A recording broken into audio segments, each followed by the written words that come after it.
যে ইচ্ছা করলেই ৬ মারতে পারলাম, মনে হয় যে ৬০ বলে ৬০ বারই মারতে পারতাম।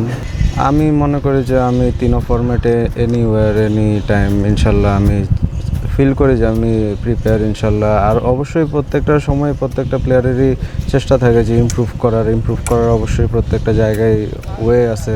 তো চেষ্টা করতেছি যাতে আরও নিজেকে ইমপ্রুভ করতে পারি। হোপফুলি যে সুযোগ আসলে যাতে আমি আমার বেস্টটা দিয়ে ভালো টিমকে সাপোর্ট করি আর কি। আমি এইসব নিয়ে অনেক হেজিটেট না, আমার যে কাজ আমি চেষ্টা করি ওইভাবেই কাজ করার। হোপফুলি আমি চাই যে আমি আরও বেশি কাজ করতে পারি, আরও তাড়াতাড়ি অনেক ভালো কিছু করতে পারি, সেটাই আমার অবশ্যই চেষ্টা করছি যাতে আরও ইমপ্রুভ করতে পারি নিজেকে। অবশ্যই চেষ্টা থাকে, প্রত্যেকটা ম্যাচই অনেক ইম্পর্টেন্ট। তো টিমের জেতার ক্ষেত্রে যদি কন্ট্রিবিউট করতে পারি অবশ্যই ভালো লাগে। না, আমাদের আসলে উইকেট ফল হওয়ার পরে আমাদের একটা পার্টনারশিপ দরকার ছিল টিমের। তো আমরা চেষ্টা করতেছিলাম যাতে আমরা যত দূর পর্যন্ত ক্যারি করতে পারি। স্টিল সোহান ভাই অনেক ভালো ব্যাটিং করছে সেই, তো অবশ্যই এনজয় করছি। হোপফুলি যে এমন আরও অনেক বেশি করতে পারবো ইনশাল্লাহ। আসলে আমরা প্রথম ম্যাচ থেকে অতটা রেজাল্ট ওরিয়েন্টেড না চিন্তা করে কীভাবে নিজেরা ভালো পারফর্ম করতে পারি অ্যাজ এ টিম হিসাবে, কীভাবে প্রত্যেকটা ডিপার্টমেন্টে আরও ইমপ্রুভ করতে পারি নিজেদেরকে। তো সো ফার আলটিমেটলি আলহামদুলিল্লাহ ভালো করতেছি আমরা। হোপফুলি যে আমরা দিন শেষে কী রেজাল্ট হয় ওটা দেখতে পাবো। মাইন্ডসেট আসলে আমরা এমন না যে আমি আন্ডার-19 থেকে খেলছি, অনেক বছরই হয়ে গেছে। তো আল্লাহর রহমতে অনেক বছরই হয়ে গেছে ঘরোয়া ক্রিকেট ডোমেস্টিক খেলতেছি। তো ওইভাবে আসলে খেলতে খেলতে একটা ইউজটুর ব্যাপারও আছে। তো আল্লাহর রহমতে ওইভাবেই নিজের মেন্টালি সেট করি যে কীভাবে তাড়াতাড়ি শিফট করা যায়, কীভাবে নিজেকে ভালোভাবে তৈরি করে মাঠে পারফরমেন্স করা যায়। আসলে ওইরকম চাপ তো অবশ্যই প্রত্যেকটা প্লেয়ারই কোনো না কোনো সিচুয়েশনে ফিল করে, কিন্তু ওইভাবে কীভাবে নিজেকে আগে থেকেই প্রিপেয়ার করতেছি ওই সিচুয়েশনের জন্য, এটা অনেক ইম্পর্ট্যান্ট। আসলে ওইভাবেই চেষ্টা করতেছি, সবার সাথে কথা বলতেছি কীভাবে ওইসব সিচুয়েশনগুলো, যারা অনেক এক্সপিরিয়েন্স তাদের সাথে কথা বলি যে ওই সিচুয়েশনগুলোতে কীভাবে তারা কভার আপ করতে পারে। তো ওইগুলো থেকেই আসলে জেনে নিজের জন্য হেল্প হয়, হোপফুলি যে আরও ভালো করতে পারবো। যে আমাদের এই টিমের সবচেয়ে মূল জায়গা হচ্ছে ইউনিটি আর কমিউনিকেশন সবার সাথে সবার। যেমন সবাই অনেক ফিল ফ্রি, কোনো হেজিটেট নাই, সবাই অনেক ফ্রিডম। তো আল্লাহর রহমতে খুবই ভালো লাগতেছে এই টিমে খেলে, সবাই একসঙ্গে অনেক জেল ছিলাম। অবশ্য 4 জন প্লেয়ার চলে গেছে, তো ওরাও অনেক ভালো ইউনিটি হিসাবে আমরা ছিলাম, নতুনও আসছে সবাই।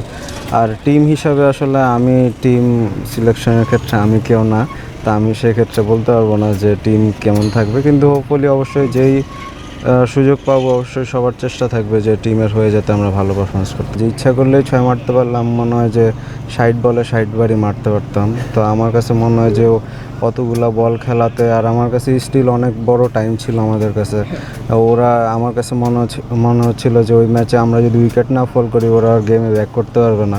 তো অবশ্যই তখন ফিল হচ্ছিল যে আমি যত টাইম দিতে পারবো তখন আমার আলটিমেটলি আমার শটও আসবে আর আমিও গেমটা শেষ করতে পারবো। যখন এখানে সবাই আসছি, সবাই একসাথে হয়েছি, সো তখন আমাদের কোচ বাবুল স্যার, ম্যানেজমেন্ট আমাদের সাথে সবার একসাথে বসা হয়েছে, ক্যাপ্টেন সোহান ভাই, কথা হয়েছে যে আমরা কিভাবে আমাদেরকে দেখতে চাই এই সিরিজে। তো আমরা হোপফুলি যে স্টিল আমি বলবো না যে আমরা 100-তে 100, কিন্তু স্টিল আমরাও কথা বলি যে আমরা আর একটু ইমপ্রুভ করতে পারি প্রত্যেক ম্যাচ বাই ম্যাচ। তো অবশ্যই বিজয় ভাইয়ের কথাটা বললেন, তো ওইটাতেই আসলে বোঝা যায় যে আমরা কোন মাইন্ডসেটে বা কেমন সবাই মন থেকে চাচ্ছে। তো এটা অবশ্যই একটা ভালো সাইন আছে যে টিম হিসাবে হোপফুলি যে আমরা থ্রু আউট দ্য সিরিজে এমনভাবেই খেলতে পারবো। আসলে এটা বলবো না যে 2 দিনেই অনেক ম্যাসিভ চেঞ্জ হয়ে গেছে, এটা বলবো যে সবাই অনেক এনজয় করতেছে এই টাইমটা। সবাই সবার আরেকজনের ভালোতে অনেক এনজয় করতেছে, আরেকজনের ভালোতে অ্যাপ্রিসিয়েট করতেছে। তো এই জিনিসগুলো অনেক ইম্পর্ট্যান্ট অ্যাজ এ টিম হিসাবে। তো সবাই আসলে মন থেকে চাচ্ছে হোপফুলি যে আমরা আসলে এইসব ধরে রাখতে পারবো। অবশ্যই টার্গেট থাকবে এখানে সবারই, ইভেন কিপারেরও, সোহান ভাইয়ের, সবারই ইচ্ছা থাকে যে আমরা ওই জিনিসটা করতে পারবো। তো হোপফুলি এই এটা ভালো চলবে ইনশাল্লাহ। একদম অবশ্যই অনেক এনজয় করি, কারণ এই মাঠ আর কি এইখানে যে ফ্যাসিলিটিস আমার মনে হয় না বাংলাদেশে অনেক কমই আছে এইসব ফ্যাসিলিটিস, মাঠের ড্রেনেজ হতে শুরু করে উইকেট।